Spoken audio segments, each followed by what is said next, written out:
야, 너 도대체 뭐 숨긴 거야? 과거에 뭐 했던 여자냐? 시장 한복판에서 남자가 내 머리채를 잡아당겼다. 소름 끼치는 사람들 앞에서 뻔뻔하긴! 주변에서 비웃음이 터졌다. 저 여자 원래 구린데 있다더라! 귀신 가는 게 한둘이냐? 나는 손을 떨며 겨우 말문을 열었다. 전 정말 그런 게 아니라. 하지만 말이 끝나기도 전에 누군가가 내 등을 세게 밀쳤다. 진흙탕에 내 몸이 처박히며 차가운 흙물이 얼굴을 덮었다. 숨이 턱 막혀 속으로 중얼거렸다. 도대체 내가 뭘 그렇게 잘못했지? 왜 나만 눈물이 흙탕물과 섞여 뺨을 흘러내렸다. 그들은 비웃었고 나는 주저앉아 무너졌다. 하지만 그들은 몰랐다. 곧 모든 게 뒤집히는 반전의 진실이 시작된다는 걸. 안녕하세요. 저는 박선영이라고 합니다. 올해 42살이고요. 경기도 수원에서 작은 반찬 가게를 운영하고 있어요. 가게 이름은 그냥 평범하게 선영이네 반찬 가게죠. 특별할 건 없지만 동네 아줌마들이 종종 찾아주시거든요. 오늘도 여느 날과 다름없이 시작됐습니다. 새벽 5시에 일어나서 김치찌개용 김치를 볶고 콩나물 무침을 만들었어요. 가게 문을 열면 하루가 시작되죠. 그런데 아무래도 요즘 장사가 예전 같지 않더라고요. 대형마트에서 반찬도 다 팔고 배달 앱으로 주문하는 집들이 늘어나서 그런 것 같아요. 하지만 포기할 수는 없죠.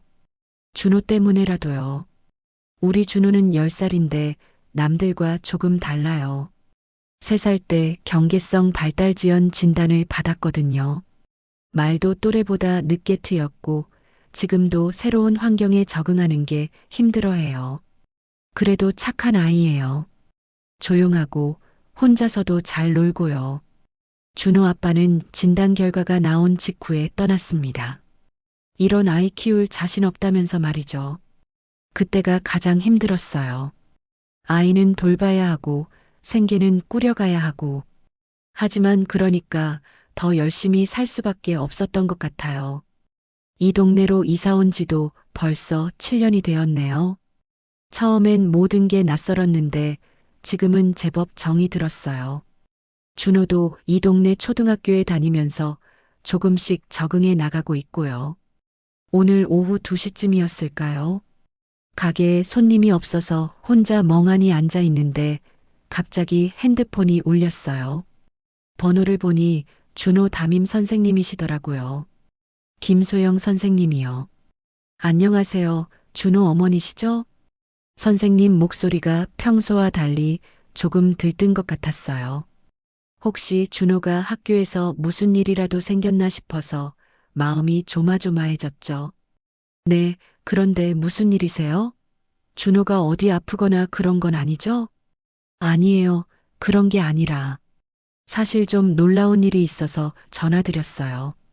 선생님이 잠깐 뜸을 들이시더니 이어서 말씀하셨어요. 어머니, 혹시 준호가 영재 교육에 관심이 있으신지 여쭤봐도 될까요? 영재 교육이라니. 순간 귀를 의심했어요. 우리 준호가요? 경계성 발달 지연 진단을 받은 그 아이가요? 선생님, 죄송한데 무슨 말씀이신지 잘 이해가 안 되는데요. 아, 죄송해요. 제가 너무 갑작스럽게 말씀드렸네요. 사실은 이번 주에 우리 학교에서 영재교육원 사전 선별 검사를 했거든요. 3학년부터 6학년까지 희망하는 학생들을 대상으로요. 그래서요? 하면서 기다렸는데 선생님 말씀이 계속 이어졌어요. 준호가 그 테스트에서 상당히 두각을 보였어요. 특히 수학 영역에서요. 담당하신 교육청 장학사님이 직접 연락해달라고 하시더라고요. 핸드폰을 쥔 손에 힘이 들어갔어요. 뭔가 꿈 같은 이야기라는 생각이 들었거든요. 우리 준호가 영재교육원이라니. 평소에 혼자서 레고 블록을 가지고 이상한 모양들을 만드는 걸 좋아하긴 했는데 그게 특별한 건지는 몰랐어요. 선생님 정말 정말 그런가요? 실수는 아니고요? 네, 확실해요. 사실 저도 깜짝 놀랐어요. 준호가 평소에 수업 시간에는 조용한 편이라서요. 그런데 이번 테스트에서 보여준 사고력이 정말 놀라웠다고 하더라고요. 전화를 끊고 나서 한동안 멍하니 앉아 있었어요.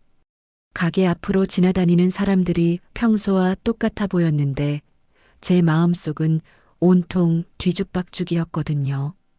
혹시 이게 우리 모자에게 찾아온 기회일까요? 아니면 그냥 착각일까요? 준호가 학교에서 돌아올 시간이 다가오고 있었어요. 오늘따라 시계 바늘이 유난히 느리게 움직이는 것 같았고요. 가게 문 앞에서 준호의 작은 발걸음 소리를 기다리면서 저도 모르게 가슴이 두근두근거렸습니다. 오늘 이 전화 한 통이 정말 우리 인생을 바꿀 수 있을까요? 아니면 그냥 한순간의 착각에 불과한 걸까요? 확신할 수 없었지만 가슴 한켠에서는 조그만 희망이 꿈틀거리기 시작했어요. 영재교육원 정식 테스트는 일주일 후에 있었습니다. 그 일주일 동안 저는 잠을 제대로 이루지 못했어요. 혹시나 했던 일이 실제로 일어날 수 있다는 기대감과 불안감이 뒤섞여 있었거든요. 준호는 평상시와 다름없이 지냈지만 제 눈에는 뭔가 달라 보였어요. 테스트 당일 경기도 교육청 영재교육원까지 가는 버스 안에서 준호의 손을 꽉 잡고 있었습니다. 준호는 창밖을 내다보며 조용히 앉아 있었어요. 준호야, 긴장 안 되니? 안 돼요. 그냥 문제 푸는 거잖아요. 담담한 대답이었어요. 아이에게는 그저 문제를 푸는 일이었겠지만 제게는 인생이 바뀔 수도 있는 순간이었거든요. 테스트가 끝난 후 결과 발표까지는 또 일주일이 걸렸습니다. 그 기간 동안 가게 일에 집중하려 했지만 쉽지 않았어요. 반찬을 볶다가도 손님을 응대하다가도 자꾸만 준호 생각이 났거든요. 드디어 김소영 선생님께서 전화를 주셨습니다. 어머니, 축하드려요. 첫 마디부터 심장이 뛰었어요. 준호가 합격했어요. 그것도 아주 높은 점수로요. 초고도 패턴 인지형 영재라는 판정을 받았답니다. 핸드폰을 든 손이 덜덜 떨렸습니다.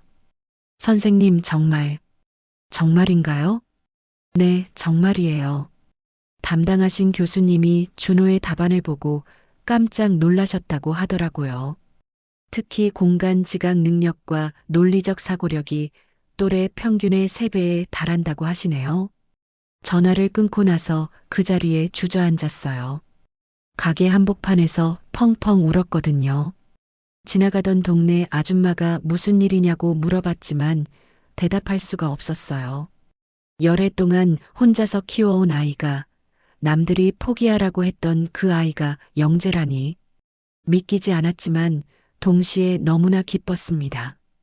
준호가 학교에서 돌아왔을 때도 여전히 눈이 빨갛게 부어 있었어요. 엄마, 왜 울어요? 준호야, 너 영재교육원에 합격했어. 준호는 잠깐 멈춰서더니 고개를 끄덕였어요. 그래서 엄마가 기뻐서 우는 거예요? 응, 너무 기뻐서 그래. 엄마 울지 마요. 나 괜찮아요. 아이다운 반응이었어요.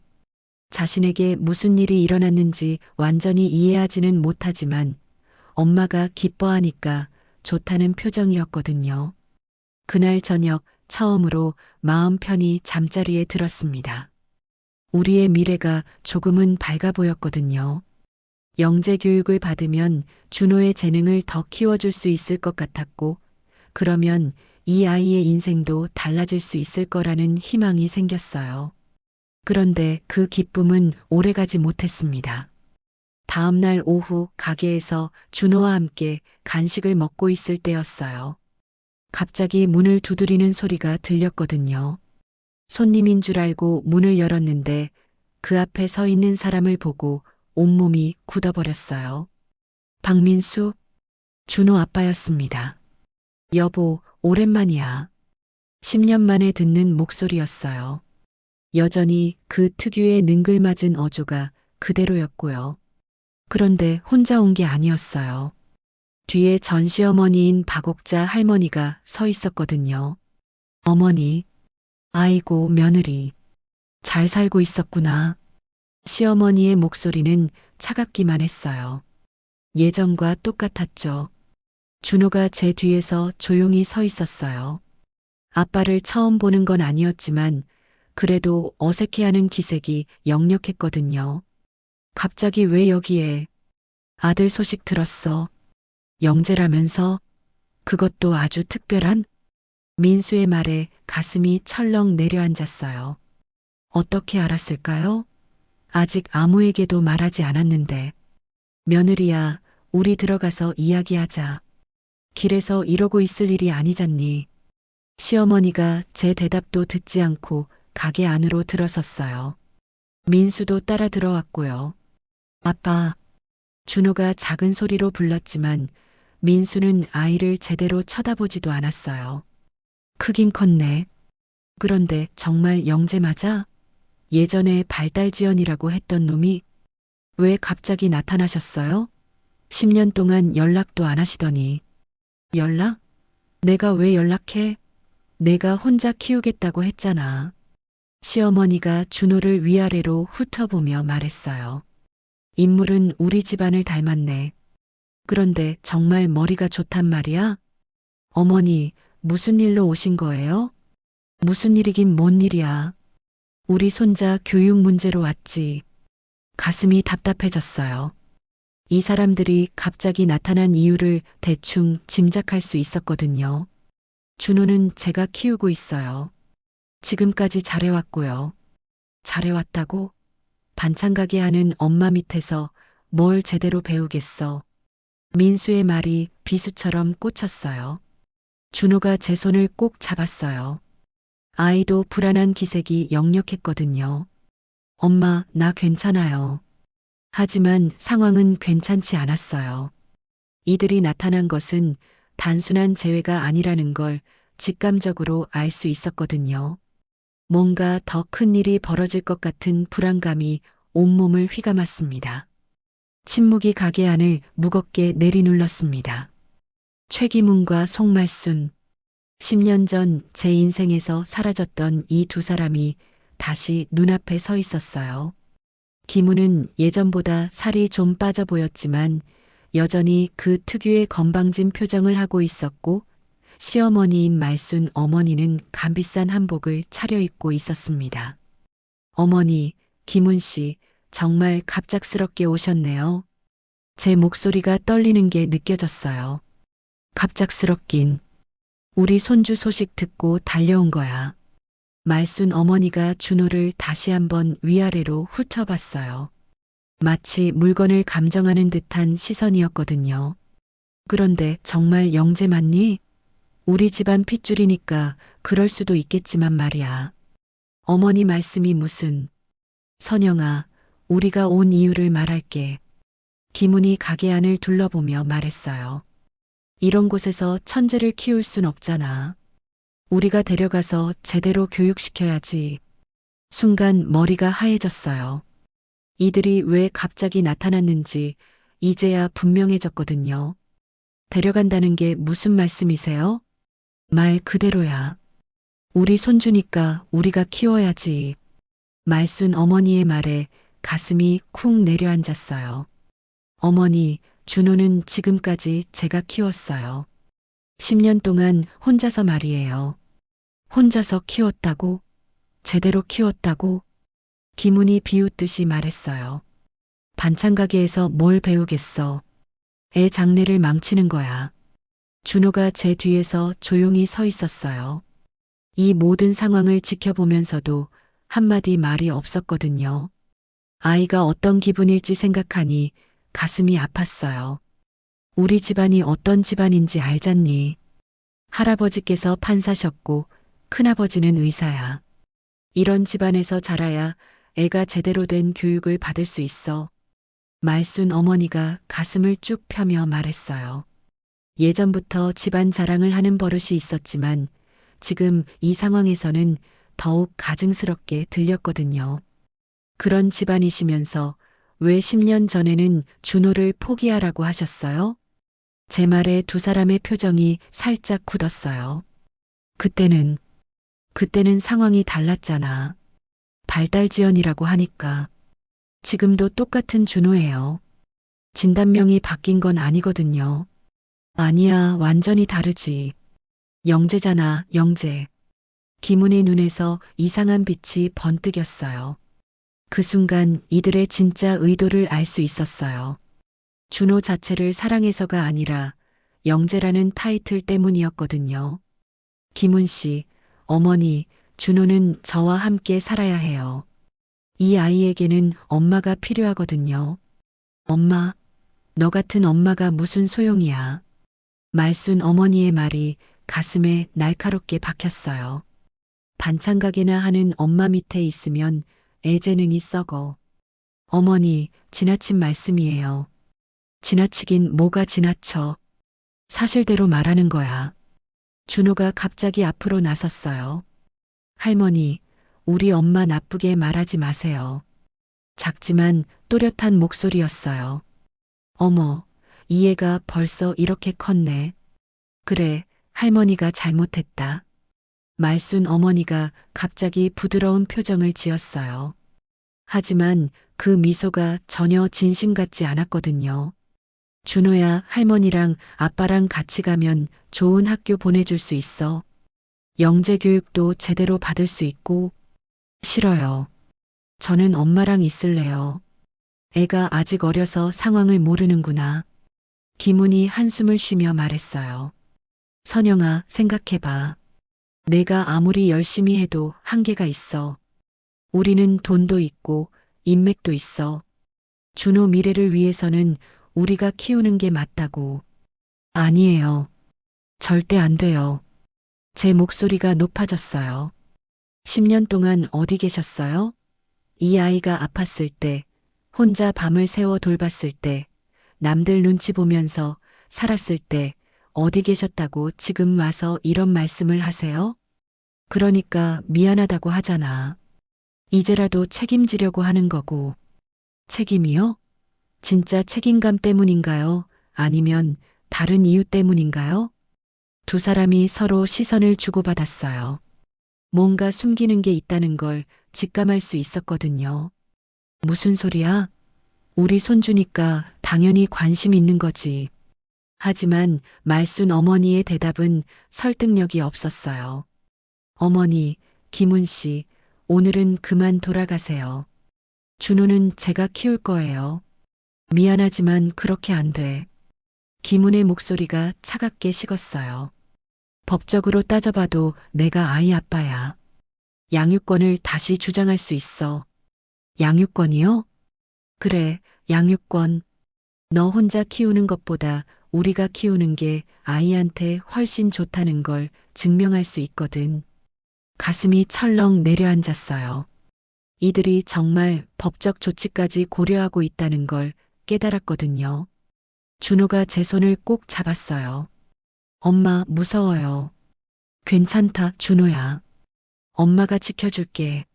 하지만 속으로는 전혀 괜찮지 않았어요. 이들이 정말 양육권을 주장한다면 어떻게 해야 할지 막막했거든요. 우리가 내일 다시 올게. 그때까지 잘 생각해봐. 말순 어머니가 일어서며 말했어요. 생각할 거 없어요. 준호는 절대 보내지 않을 거예요. 그래. 그럼 법정에서 보자고. 김은의 말이 차갑게 떨어졌어요. 두 사람이 나간 후 가게 안에는 무거운 정적만 남았어요. 준호가 제품에 안겨 있었고 저는 그 작은 어깨를 쓰다듬어 주었습니다.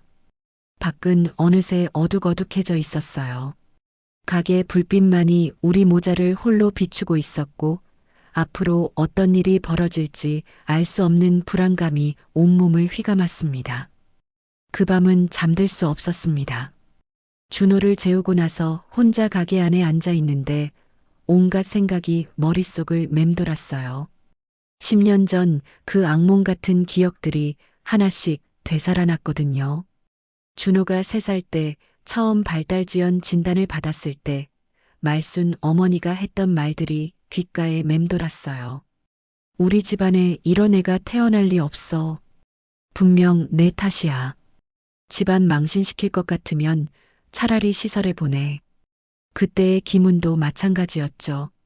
내가 언제까지 이런 애 때문에 고생해야 하냐. 결국 그들은 저와 준호를 버렸어요. 차가운 말 한마디씩 던지고는 연락을 끊어버렸거든요. 그런 사람들이 지금 와서 준호를 찾는다니.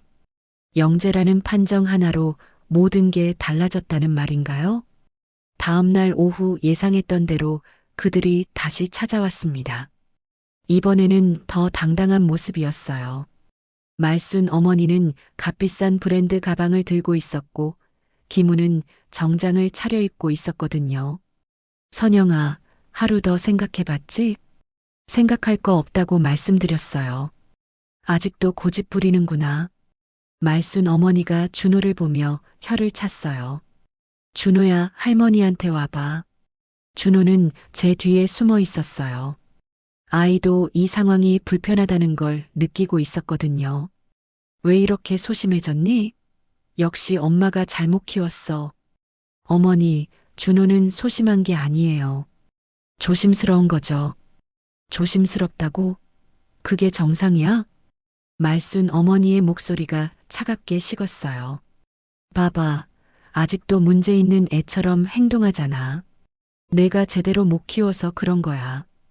가슴이 답답했어요. 10년 전과 똑같은 말들이었거든요. 우리 집안 사람들은 다 똑똑하고 당당해. 그런데 이 애는 왜 이 모양이야? 준호는 아무 문제 없어요. 그냥 성격이 조용한 거예요. 성격이 조용하다고? 웃기지 마. 김훈이 끼어들었어요. 내가 애를 이상하게 키워서 그런 거야. 반찬 가게에서 뭘 보고 배우겠어? 김훈 씨, 지나친 말씀이에요. 지나치긴 뭐가 지나쳐. 사실대로 말하는 거잖아. 그때 말순 어머니가 갑자기 웃음을 터뜨렸어요. 그런데 정말 웃기다. 영재라니? 예. 내가 그렇게 바보같이 키운 애가 영재라는 게 말이야. 저를 비웃는 듯한 표정이었어요. 거봐라, 역시 우리 집 피줄이야. 내가 아무리 망쳐도 핏줄은 못 속여. 그 순간 머리가 하얘졌어요. 우리 집안 DNA가 얼마나 우수한지 알겠지? 판사, 의사 집안이 어디 가겠어. 어머니, 내가 10년 동안 뭘 했든 상관없어. 어차피 애 재능은 우리 쪽에서 나온 거니까. 가슴이 조여왔어요. 이들은 준호의 재능마저 자신들 것이라고 주장하고 있었거든요. 그러니까 이제 우리가 맡아야지. 내 손에 맡겨두면 진주를 돼지한테 준 격이야. 진주를 돼지한테요? 제 목소리가 떨렸어요. 당연하지. 내가 뭘 안다고 영재를 키워. 반찬 가게 여자가? 김은도 거들었어요. 우리는 다르거든. 제대로 된 교육 환경을 만들어줄 수 있어. 그동안 제가 잘못 키웠다는 말씀인가요? 잘못 키웠다기보다는 한계가 있었다고 보는 거지. 말순 어머니의 말이 비수처럼 꽂혔어요. 내 수준으로는 영재를 이해할 수 없어. 우리처럼 교육받은 사람이 아니면 말이야. 그 애가 영재인 건 우리 덕분이야. 내 덕분이 아니라고. 온몸이 떨렸어요. 분노와 절망감이 동시에 밀려왔거든요. 10년 동안 혼자서 이 아이를 키운 모든 시간들이 한순간에 부정당하는 기분이었어요. 밤새 열을 재고 병원 응급실을 뛰어다니고 남들 시선을 견디며 살아온 모든 날들이 아무것도 아니라는 듯이. 우리가 키웠다면 진작에 영재성을 발견했을 거야. 내가 늦게 발견한 거지. 가슴이 무너져 내렸어요. 준호야, 할머니랑 가자. 이제 제대로 된 교육받을 시간이야. 말순 어머니가 준호를 부르는 순간 저는 그만 주저앉고 말았어요. 다리에 힘이 풀려버렸거든요. 10년 동안 쌓아온 모든 것이 한순간에 무너지는 느낌이었어요. 엄마, 준호가 달려와서 제 어깨를 흔들었어요.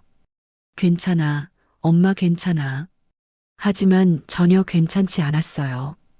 온몸이 떨리고 있었고 숨쉬기조차 힘들었거든요. 봐봐, 저런 엄마 밑에서 자란 애가 제대로 될 리 없지. 말순 어머니의 차가운 목소리가 귓가를 때렸어요. 그 순간 모든 게 선명해졌어요. 이들이 진짜 원하는 건 준호가 아니라 영재라는 타이틀이었어요. 그 타이틀로 자신들의 우월감을 채우고 싶은 거였죠. 천천히 일어섰어요. 다리는 여전히 떨렸지만 마음은 오히려 차분해져 있었어요. 준호가 제 손을 꼭 잡고 있었고 그 작은 손의 온기가 저에게 힘을 주었어요. 이제 알겠어요. 이들과 싸워야 한다는 걸, 준호를 지켜야 한다는 걸, 제 눈빛이 달라지고 있다는 걸 스스로도 느낄 수 있었어요. 그들이 떠나고 나서 한참을 그 자리에 서 있었어요. 10년 전 기억이 물밀듯이 밀려왔거든요. 마치 오래된 상처가 다시 벌어지는 것 같았어요. 준호가 3살이었을 때였습니다. 어린이집에서 처음 연락이 왔을 때는 별것 아닌 줄 알았어요. 준호가 다른 아이들과 잘 어울리지 못해요. 말수가 너무 적어요. 혼자 있는 걸 좋아하는 것 같아요. 그때만 해도 그냥 내성적인 성격이려니 했거든요. 하지만 소아과에서 정밀 검사를 받은 후 의사 선생님이 말씀하셨어요. 경계성 발달 지연으로 보입니다. 진단명을 들었을 때 하늘이 무너지는 것 같았어요. 김훈에게 전화로 알렸을 때 그의 반응은 차가웠습니다. 그럼 어쩌라고? 우리가 함께 극복해야 하는 거 아닐까요? 극복? 뭘 극복해? 이미 결정된 거잖아. 그날 밤 말순 어머니가 집으로 찾아왔어요. 평소보다 더 날카로운 표정이었거든요. 며느리야, 병원에서 뭐라고 하던? 발달지연이라고 하네요. 역시 그럴 줄 알았어. 말순 어머니의 목소리에서 실망감이 역력했어요. 우리 집안에는 이런 아이가 한 번도 없었거든. 분명 내 쪽 문제야. 그 말이 가슴에 박혔어요. 마치 모든 게 제 잘못이라는 듯이 말하고 있었거든요. 어머니, 그런 식으로 말씀하시면 안 되죠. 왜 안 돼? 사실이잖아. 김훈도 거들었어요. 엄마 말이 맞아. 우리 집안 유전자에는 문제가 없어. 그럼 제 유전자가 문제라는 거예요? 그런 뜻이 아니라. 하지만 두 사람의 시선은 이미 차가워져 있었어요. 며칠 후 말순 어머니가 다시 찾아왔어요. 이번에는 더 직접적이었습니다. 문제 있는 아이는 우리 집안에 어울리지 않아. 어머니, 준호는 우리 아이예요. 우리 아이? 이런 아이가 우리 집안 체면을 깎아내릴 건데 준호는 아무 잘못 없어요. 잘못이 있고 없고가 문제가 아니야. 현실을 봐야지. 그날 밤 김훈이 술에 취해 들어왔어요. 평소보다 더 거칠었거든요. 야, 솔직히 말해봐. 이런 애 키우고 싶어? 당연히 키워야죠. 우리 아이인데. 우리 아이? 정상적인 아이도 아닌데? 김훈 씨, 그런 말 하지 마세요. 버리고 싶다. 그 한마디가 모든 걸 끝냈어요. 남편이 아이를 버리고 싶다고 말하는 순간 제 마음도 무너져 내렸거든요. 그 다음 주 저는 준호를 데리고 집을 나왔어요. 가방 하나와 통장 하나가 전부였습니다. 어디로 가야 할지도 몰랐지만 그 집에는 더 이상 있을 수 없었거든요. 처음 몇 달이 가장 힘들었어요. 낮에는 일하고 밤에는 준호를 돌보는 일상의 연속이었죠. 아이는 새로운 환경에 적응하느라 더욱 조용해졌고 저는 모든 걸 혼자 해결해야 했어요. 하지만 시간이 지나면서 조금씩 달라졌습니다. 준호가 가진 특별함을 발견하기 시작했거든요. 준호는 다른 아이들과 달랐어요. 말수는 적었지만 관찰력이 남달랐죠. 길을 걷다가 작은 벌레도 놓치지 않았고 하늘의 구름 모양도 유심히 들여다봤어요. 어느 날은 레고 블록으로 이상한 모양을 만들어 놓고는 제게 보여줬어요. 엄마, 이거 뭐게? 자세히 보니 우리 동네 아파트 단지를 그대로 재현해 놓은 것이었어요. 복잡한 구조까지 정확하게 만들어 놓았거든요. 준호야, 이걸 언제 만들었어? 어제요. 머릿속에서 생각해 봤어요. 그때부터 조금씩 느꼈어요. 이 아이가 가진 능력이 단순히 발달 지연으로 설명될 수 없다는 걸 말이에요. 몇 달 전에는 더욱 놀라운 일이 있었어요. 가게에서 장부 정리를 하고 있는데 준호가 다가와서 말했거든요. 엄마, 계산 틀렸어요. 어디가? 여기요. 이 숫자들 더하면 이게 아니에요. 아직 구구단도 다 외우지 못한 아이가 복잡한 계산 실수를 찾아낸 거예요. 그런 일들이 하나둘씩 쌓이면서 혹시나 하는 마음이 생겼어요. 이 아이가 가진 것이 단순한 느린 발달이 아니라 다른 방식의 뛰어난 능력일지도 모른다는 희망 말이에요. 하지만 감히 영재라는 생각은 해본 적이 없었어요. 그런 일은 드라마에서나 일어나는 일이라고 생각했거든요. 그런데 김소영 선생님의 전화로 모든 게 현실이 되었을 때 기쁨보다는 두려움이 먼저 찾아왔어요. 혹시 다시 예전 일이 반복되는 건 아닐까 하는 불안감이 말이에요. 그리고 정말로 그들이 돌아왔습니다. 10년 동안 연락 한 번 없던 사람들이 영재라는 말만 듣고 나타난 거예요. 준호를 바라보니 가슴이 아팠어요. 이 조용하고 착한 아이가 겪어야 할 일들이 걱정됐거든요. 하지만 한 가지는 확실했어요. 이번에는 절대 물러서지 않겠다는 다짐이었습니다. 그날 오후 준호가 갑자기 아이스크림이 먹고 싶다고 했어요. 엄마, 편의점 다녀올게요. 위험하니까 혼자 가지 말고. 괜찮아요. 금방 올게요.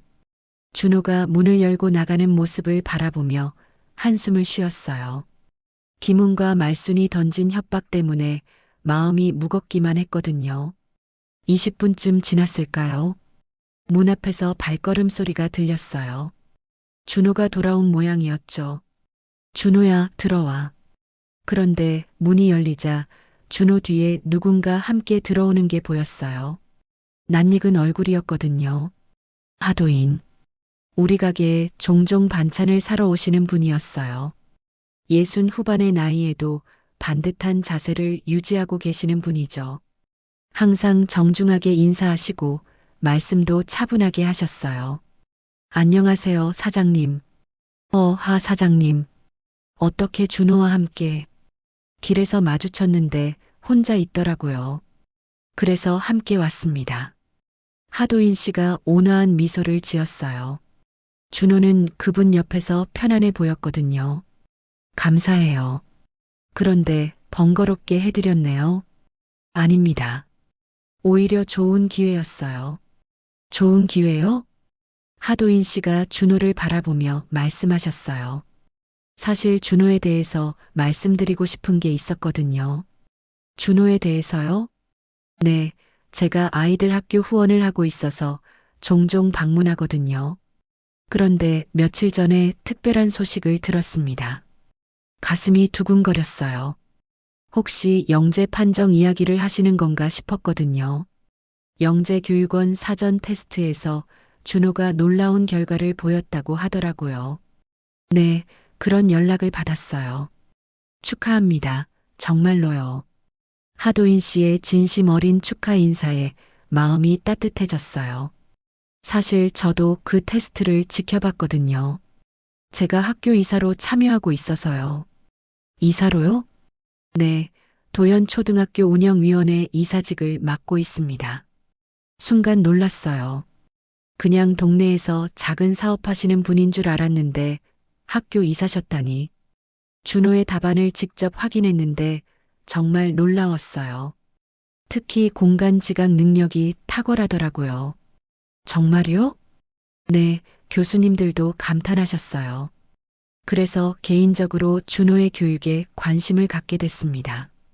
그때 갑자기 가게 문이 거칠게 열렸어요. 김훈과 말순이 들어서는 모습이 보였거든요.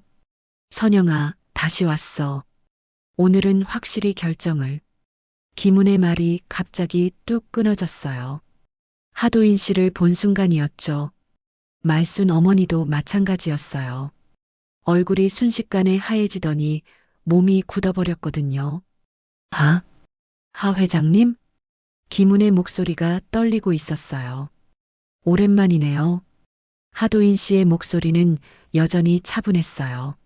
하지만 분위기가 완전히 달라졌거든요. 그 순간 놀라운 일이 벌어졌어요.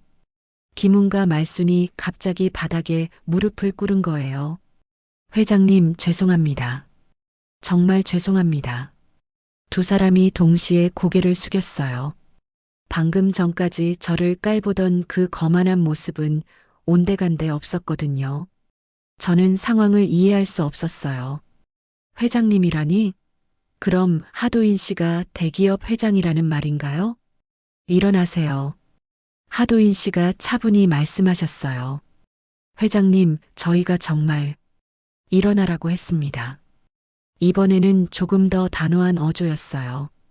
김훈과 말순이 떨떠름하게 일어섰어요. 두 사람의 얼굴에는 공포가 가득했거든요. 사장님, 이분들이 누구신지. 제가 설명드리죠. 하도인 씨가 저를 바라보며 말씀하셨어요. 저는 도연그룹 회장 하도인입니다. 그리고 이 두 분과는 예전에 좀 불쾌한 일이 있었죠. 불쾌한 일이요? 네, 약 12년 전쯤이었을까요? 이 두 분이 저희 회사 계열사에서 일할 때 일이었습니다. 김훈과 말순의 얼굴이 더욱 하얘졌어요. 회장님, 그때 일은 최기문 씨 말하지 마세요. 다 기억하고 있으니까요. 하도인 씨의 목소리에 차가운 기운이 돌았어요. 고객 보험금 빼돌리기, 허위 서류 작성, 그리고 송말순 씨는 그걸 은폐하려고 증거 인멸까지 시도했죠. 회장님, 다행히 발각돼서 더 큰 피해는 막았지만 이미 수억 원의 손실이 발생한 후였죠.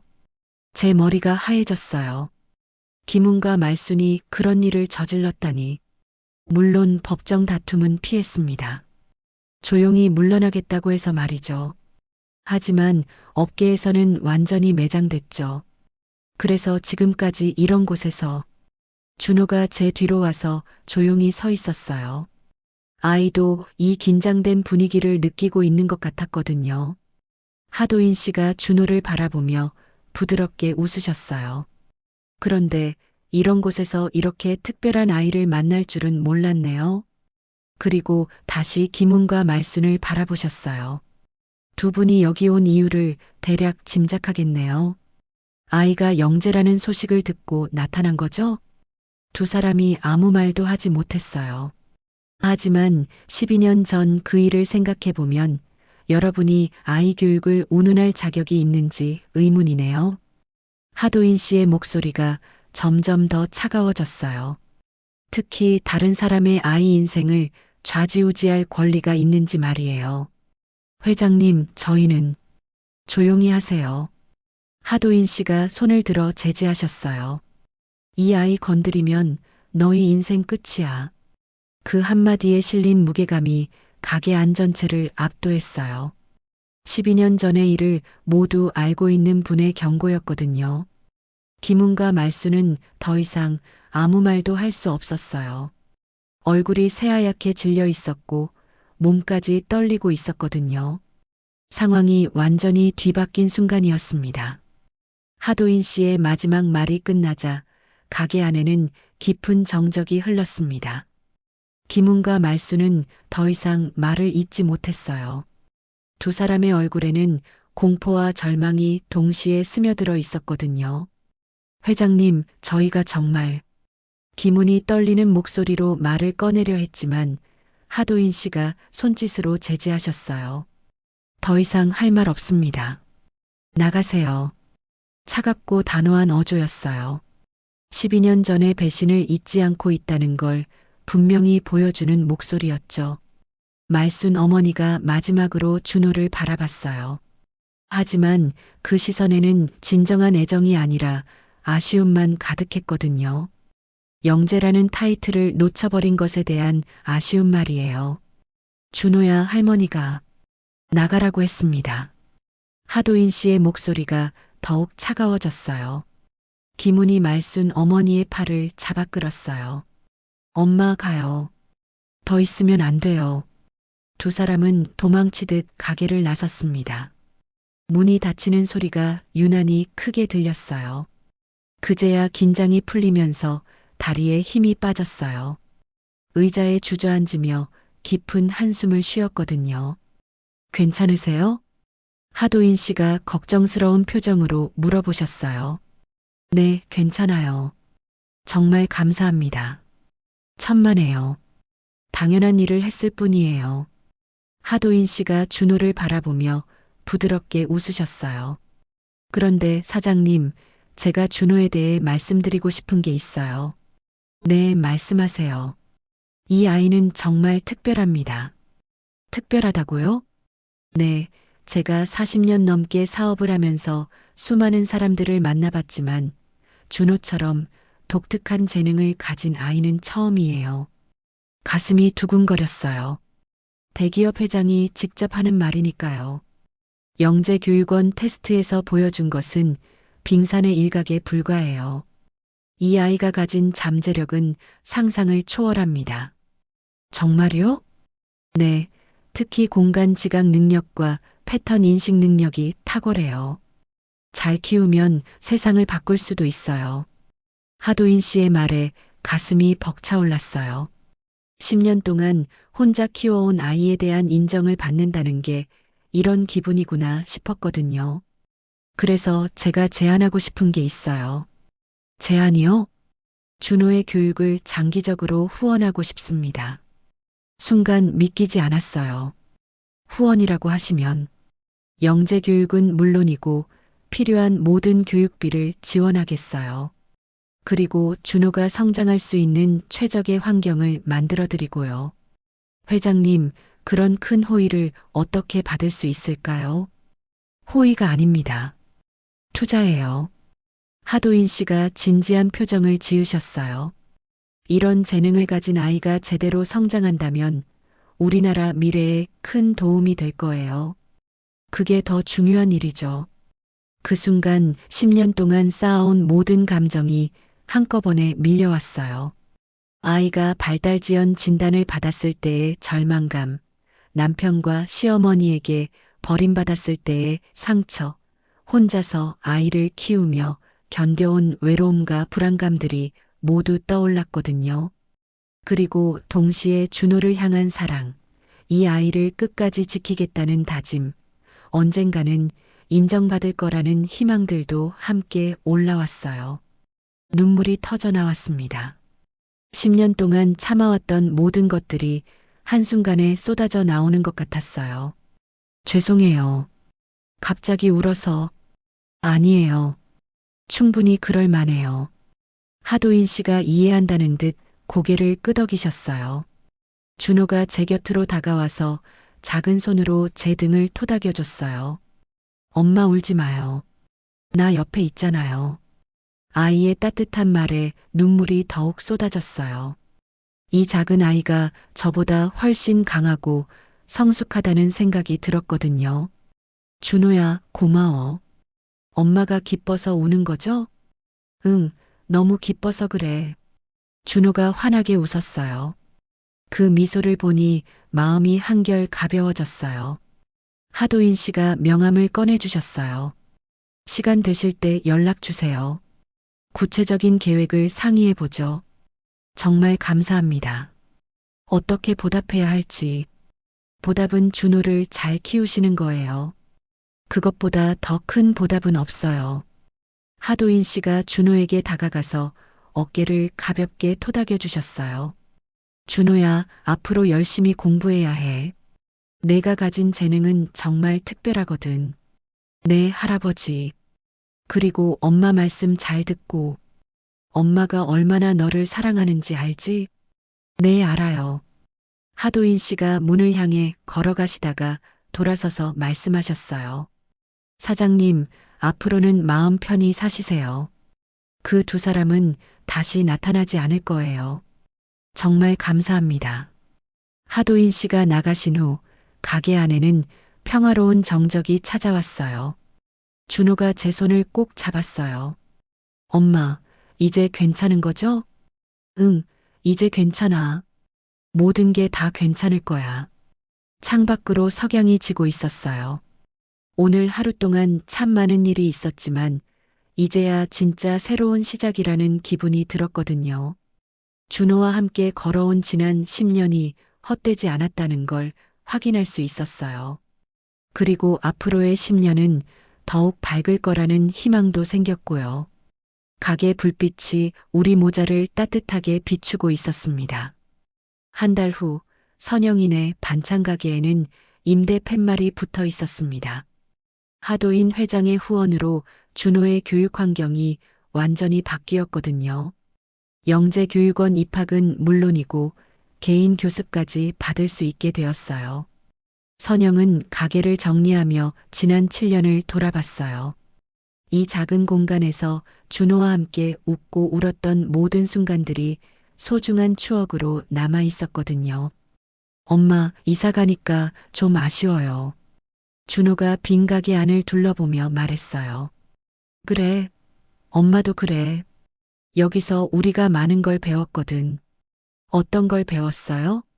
서로 의지하는 법, 포기하지 않는 법, 그리고 희망을 잃지 않는 법 말이야. 영재교육원 첫 등교일이 다가왔습니다. 그날 아침 선영은 일찍 일어나서 준호의 새 교복을 준비했어요. 깔끔하게 다린 흰 셔츠와 네이비 재킷을 입은 준호의 모습이 한결 의젓해 보였거든요. 엄마, 떨려요. 괜찮아, 준호야. 넌 충분히 잘할 수 있어. 교육원까지 가는 길에 준호가 조심스럽게 선영의 손을 잡았어요. 예전보다 조금 더 큰 손이었지만 여전히 따뜻했죠. 엄마, 나 열심히 해볼게요. 고마워, 준호야. 영재교육원 건물 앞에서 다른 아이들과 학부모들을 보니 새삼 감회가 깊었어요. 몇 년 전만 해도 상상할 수 없었던 일이었거든요. 준호야, 들어가자. 교실에 들어서니 또래 아이들이 여럿 앉아 있었어요. 모두들 똑똑해 보이는 얼굴들이었죠. 준호는 처음엔 조금 긴장한 듯 했지만 곧 자연스럽게 자리에 앉았어요.